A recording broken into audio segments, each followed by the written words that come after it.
Good evening. Thank you for joining us. I am Chris Freeman with Pacific Pine Property, and joining me today, I have Charles Seaman with Investor Boardroom. And we wanted to record this short video to provide some additional information on really what is a syndication and how does the process work, whether you're looking at investing with us on our current deal in it's called Sandover in North Charleston, South Carolina, or any other deal in the future. So let's jump into it. So what is a real estate syndication? A real estate syndication it's a partnership between the deal sponsors, so for example, myself and Charles, and the passive investors that combines an experienced team with investor capital to purchase commercial real estate assets, and specifically for us, multifamily apartment complexes, and then take that asset, run it through a business plan, and then as a team, share in the profits. So Charles, why don't you kick us off with a little bit on why do we like multifamily real estate? Chris, I'd be glad to. So on this slide, guys, what we see here are some of the benefits that you can get by investing in multifamily, and we can see how it compares to investing in stock markets. So as we look at multifamily, I think there's a few things to keep in mind. First of which is, aside from the financial gain, we're providing a core service to the communities that we're investing in. We're providing housing, which is one of the basic human needs. Next thing is diversification. So oftentimes that's a word many of us hear thrown around when we're investing in the stock market, and you hear diversify by investing in a fund. Well, that doesn't really diversify you because you're still invested in the same asset class. The way that you really diversify isn't by investing in multiple assets in the same asset class, it's by investing in different asset classes. So what we offer here is the opportunity for somebody to come in and to invest in commercial real estate, which is an asset that oftentimes is not available to the average person. And it's not available because it's cost prohibitive. And it's usually something that most people lack the financial wherewithal to be able to invest in by themselves. And it's also one of the more stable assets, which brings us to our next point. It's a hard asset. So hard assets, such as real estate, are excellent inflation hedges. We can go back thousands and thousands of years to find data that supports this. We can go all throughout US history, we can go through global history, and we can see that all throughout time, real estate has been one of the few commodities that have really preserved well and stored value. There's a reason that so many members of the Forbes 400 list invest in real estate. And many of them didn't create wealth in the real estate sector, but many of them store their wealth there because it's a great place to store and to grow wealth. That brings us to our next item, tax benefits. One of my personal favorite reasons for investing in real estate, and probably one of the largest advantages it has over the stock market, is the tax benefits. Depreciation. So you have the ability to actually put money in your pocket while showing a loss on paper legally. So that could help you and allow you to keep more of the money that you make. Always a big thing. So keep in mind, when you're investing in a stock, you can find stocks that are going to appreciate. You can find stocks that are going to pay dividends and collect cash flow from them.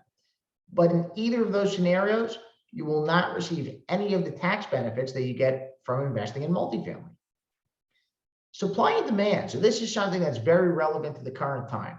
It's relevant to all times, but it's very relevant to the current time when you're talking about housing and multifamily. Right now, as we come off the heels of the pandemic and the markets that we're in are recovering, one of the issues we face is that there's a very legitimate housing shortage. And that housing shortage is expected to remain in effect for at least the next 2 to 3 years. And it's going to remain in effect until supply chains are reopened and business is back to normal. So what does this mean for investment in multifamily? It means that we're going to have a steady supply of tenants for the very immediate future, and really for the future in general, but especially the very immediate future, the next 2 to 3 years. And it's going to be a great time to invest in multifamily and to capitalize on that investment by being able to push rents because of the supply and demand issue. And the last thing here that we look at as a major benefit for investing in multifamily is appreciation. So appreciation is always an important part of the business.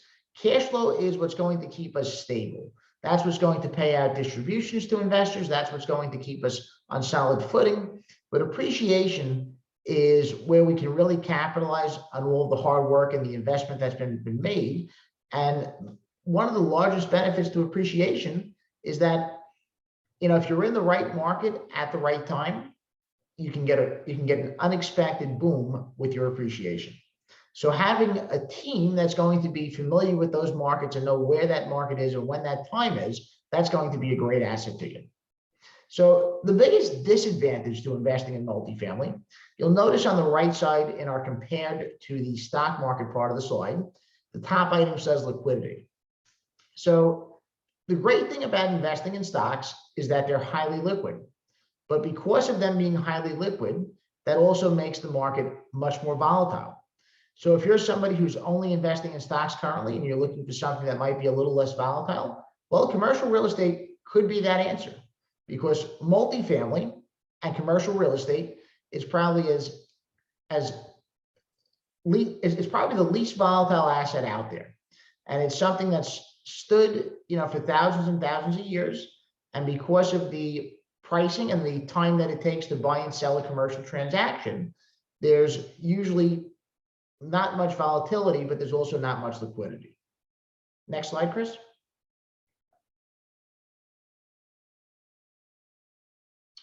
Okay, so on this slide here, we're going to do a quick overview of the responsibility of the sponsorship team. And then on the next slide, we'll go a little more in depth and talk about some of these points further.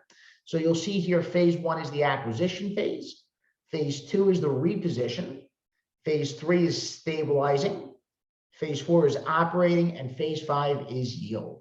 So let's go to the next slide, and now we'll dive into these a little more in depth so we can really give you an understanding of what's involved in each of these different phases. So phase 1, that's the acquisition phase. So what happens there is that the sponsorship team is going to be out looking for deals on a regular basis. They're going to be doing this through broker relationships. They're going to be building market knowledge and familiarity, and they're going to be finding deals that make sense to invest in. So for us, what do those deals look like? So if you invest with our team, you'll see a lot of B and C assets. So for anybody unfamiliar with that, similar to letter grades in the academic system, it's the same way we're grading properties here on the multifamily side. So an A property, similar to a standout student, would be a luxury, newer property that's going to attract usually a prime demographic. Whereas a D property is going to be something that might be older, it might have some wear and tear to it, and there's usually something about the property that's making it a little bit less desirable. So the assets we focus on are what you refer to as B and C class assets. The reason we do that is because they're right in the middle. So there's always strong demand for these assets, and there's two types of tenants. You have tenants that are renters by choice, and you have tenants that are renters by necessity. So the ones that are renters by choice oftentimes will be the demographic you're getting in the A properties. And with that demographic, a lot of times at some point in their life, they're usually going to become homeowners. So they'll be leaving the pool of tenants that are available for that tenant base and eventually entering the homeownership side. Whereas people in the B and C class assets oftentimes are tenants by necessity. So what that means is that they're going to remain tenants for a much longer time, and they're tenants that we're going to be able to rent units to for the foreseeable future. So another thing that's also important to mention is that in many recessions, and obviously every recession is different from the previous one, but in many recessions, B and C assets historically have held up very well. And the reason they do this is because when people get nervous and they start getting scared and they think, okay, maybe I need to tighten the belt, they may start downgrading. So all of a sudden, the person that's renting the unit in the A-class asset may say, you know what, let me save $100 or $200 a month. My lease expires, I'm going to move to a B asset. And that way I have, a little more money in my pocket and I don't feel so constrained by the economy. So that's part of the thought process of why we do that. Another thing we do is we focus on investing in states and areas that have landlord-friendly laws. So many of you are probably familiar with tenant landlord laws, and depending on the area that you're investing in, that can make a huge difference in the operation of your asset. It can often determine how quickly you're able to get somebody out if you have a problem tenant. It can determine how fast you're able to turn a property around. Because if you're investing in a state and an area that supports the initiatives that you're trying to enable at the property, that'll make it much easier for you to execute your business plan. Okay, so after we look at each of these deals, what we always do is we evaluate the areas first, then we underwrite the properties and we see which ones make sense to pursue. And as we win those properties, then we present them to any prospective investors. So the next bubble we see here is phase 2 and 3 put together, reposition and stabilize. So what does that mean? So the reposition part is what you often hear referred to as a value add. So that can be something that's done through an operational improvement. It could be going in there and saying, okay, maybe the rents are just significantly below the competition in the area, and we have an opportunity to go in here and push rents organically without really doing much, simply by asking for them, because prior ownership may not have done that. It could be a physical value add. So maybe we go in there and we determine that the units at the property are inferior to some of the comps in the area, and we see that, okay, the comps have a different type of flooring, they have a different type of cabinetry, they have something that's giving them a competitive advantage over our property. So by following suit and upgrading the units so they better reflect those finishes, we're able to charge more rent for that and overall improve the property and make it more valuable. So the stabilization phase, that's once the value add is executed. So the reposition is executing the value add, the stabilization is after it's executed. And what's happening then is then the property is firing on all cylinders and cash flow is being paid out to the investors on a quarterly basis. And you keep it running that way until you get ready to sell or refinance the property. Okay, so now we look at phase 4, operate. So one of the things we always do at the beginning of each deal with our underwriting is we put together a budget, and that budget is presented to the investors as part of our investment summary. And we use the budget in that investment summary as our guideline for all decisions that are made throughout the life of the property, because we want the budget to be as close to what we presented as possible. Now, does that mean it's going to be exact? No, that's unrealistic. But what it does mean is that we're going to use that so we can always keep the end result in mind. And the end result here is NOI, net operating income. So what the NOI is that's the number that's used when buyers are out there looking for properties and calculating a potential purchase price. So we want to make sure that the NOI is always at or above what we're projecting. And we do that by making sure we're in touch with our team members on a regular basis. So one of the things you see mentioned that I probably didn't touch on enough in the previous bubble is the property management. And that's going to be an important part of the process. So in addition to selecting the right area and the right property, one thing we're always very cognizant of is the need to select the right property management partner. And most times thus far, we've been using third-party management. At some point may become more of a first-party initiative. But the goal is to find a property management company that aligns with us and that has the interest of our tenants and our investors in mind. So we have to make sure that they understand the budget and the business plan we have for the property. Our job as the asset manager is to steer the ship. So we have to go out there and figure out what the property needs, and we have to figure out what the result is we're trying to achieve. Then we communicate with the property manager, we make sure they're on board with that, and they're in charge of actually executing the day-to-day tasks that'll help us get there. So in terms of leasing units, in terms of collecting rent, in terms of work orders, they're going to be the boots on the ground that'll be very active on that day-to-day basis. And we'll be in touch with the team members on a regular basis, at the very least weekly, and sometimes more than that. Okay, so then phase 5, the yield. So this is where it gets really exciting, especially as an investor. I mean, the yield is where you start to see all the hard work pay off, and you get to see all the investment dollars pay off. Because what happens is the work that the sponsorship team does starts to compound. And in addition to the distributions that are being paid out quarterly, now the property is either being prepared for a sale or a refinance. In most cases, it will probably be a sale. So what will happen is if you sell, you're going to wind up getting all of your investment capital back, plus any additional profit that's due to you at that time. And one of the things we really like about multifamily is that there's incredible demand for multifamily. So what does that mean? It means there's no shortage of buyers. So the good news with that is when you invest money in multifamily, you're getting a very stable asset. And if you're investing with a qualified sponsor team like us, then we feel very confident in hitting and exceeding our NOI and being able to deliver a good value to you when the property sells or is refinanced. And I'm going to turn it back over to Chris so he can give you a more continued overview and let you know what the next steps are.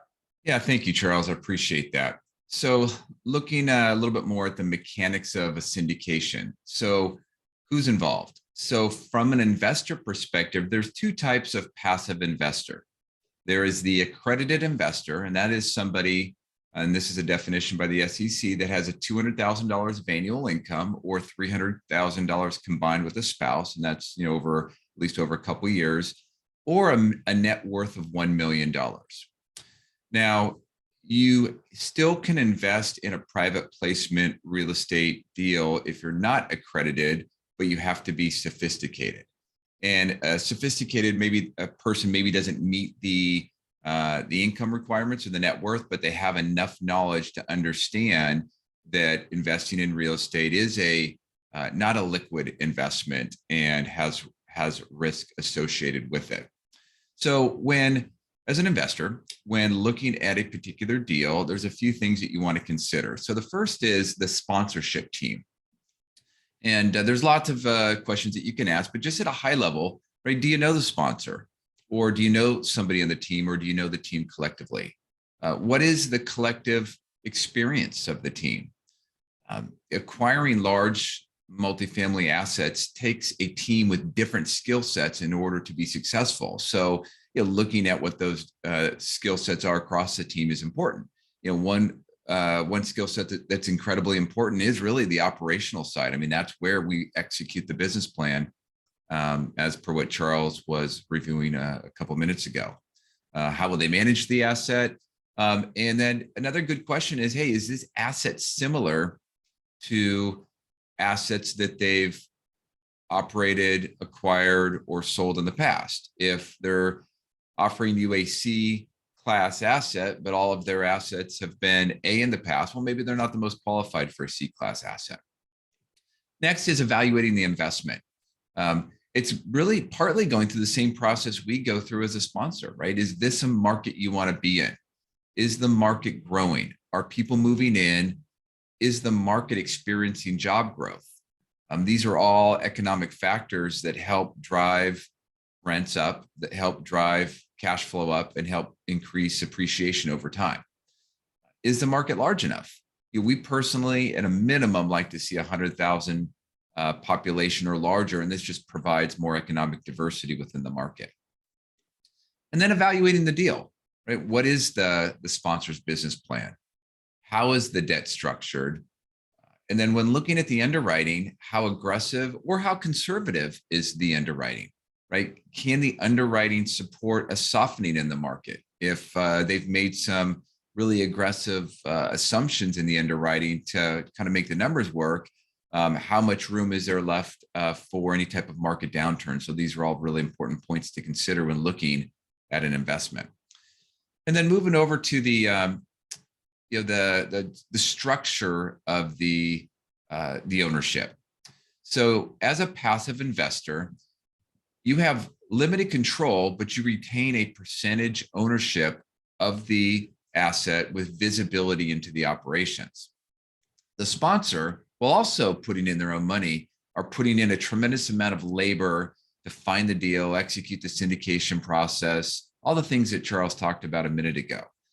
And with that ownership, we typically see a split of ownership of 70-30, with a larger percentage going to the passive investor and the smaller percentage going to the sponsor. We show 70-30 here. Sometimes it could be a little bit different, and it just really depends on the specific deal structure. And so what that means is, as cash flow comes in, as profits come in, they are distributed 70% to the passive investor and 30% to the sponsor. Now, not represented here is what you'll sometimes see called a preferred return. And some operators will pay a preferred return. And let's just say that preferred return is 7%. So what that means is that the passive investor gets 100% of the cash flow and the profits until 7% has been paid out. And then once that 7% has been paid out, the 70-30 split then kicks in. So if you're looking at investing in a deal with us or any sponsor, the steps are usually pretty much the same. First is, if you have questions, set up a call. Set up a call with the person that you know on the team to talk about the deal, get all your questions answered. Then it's important that you sign up in the investor portal. This is the secure portal where we post all of the legal documents, all of the description of the project, the business plan, and all of the subscription documents. Once you're ready and you're comfortable, you then enter your commitment in the investor portal and go through an e-sign process on the subscription documents. And then finally, sit back and enjoy the distributions. On the cash flow, we pay distributions on a quarterly basis and provide monthly reports on a monthly basis to give you insight into what's going on. So thank you for your time today. And if you have any questions, please reach out to the sponsor and partner team member on the team that you know.